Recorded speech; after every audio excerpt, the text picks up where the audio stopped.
ঘরে বইসা থাইকা বলো যে আমি কোটিপতি হমু, গাড়ি ব্যাংক ব্যালেন্স করবো। আরে ভাই, ঘরে বইসা কখনো টাকা পয়সা ইনকাম করা যায় না।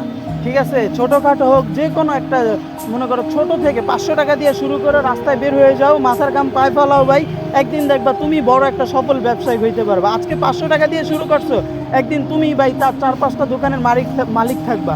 তোমার দোকানে 6 লাখ 10 লাখ টাকার মাল থাকবে। তাই ভাই, অবহেলা না করে, ঘরে বসে না থেকে, সময় নষ্ট না করে কিছু একটা করো। অবশ্যই ভাই দেখবা দিন শেষে, সময় শেষে সবার কাছে প্রিয়ও থাকবা, এবং পকেট ভর্তি টাকা থাকলে এমনিতেই মনের ভিতরে আলাদা একটা আনন্দ থাকবে। চেহারার রং, সৌন্দর্য কিছুই ভাই পুরুষের কোনো দাম নাই, বুঝছেন? টাকা যদি পকেটে না থাকে, সৌন্দর্যের কোনোই দাম নাই। তাই ভাই, টাকা কামান, এটা রৌদে পুরেন বা বৃষ্টিতে ভিজেন, টাকা ইনকাম করেন, তাহলেই দেখবেন আপনি সব জায়গায় দাম আছে, ভালোবাসা পাইবেন, সব জায়গায় আপনার সবাই তুলা করবে। পকেটে টাকা নাই, মনে করেন আপনি যতই সুন্দর স্মার্ট হন না কেন, কোনো জায়গায় আপনার কেউই কখনো দাম দিবে না। তাই ছোটো ভাইয়ের কথাটা ভালো লাগলে অবশ্যই লাইক কমেন্ট শেয়ার করে পাশে থাকবেন। আসসালামু আলাইকুম।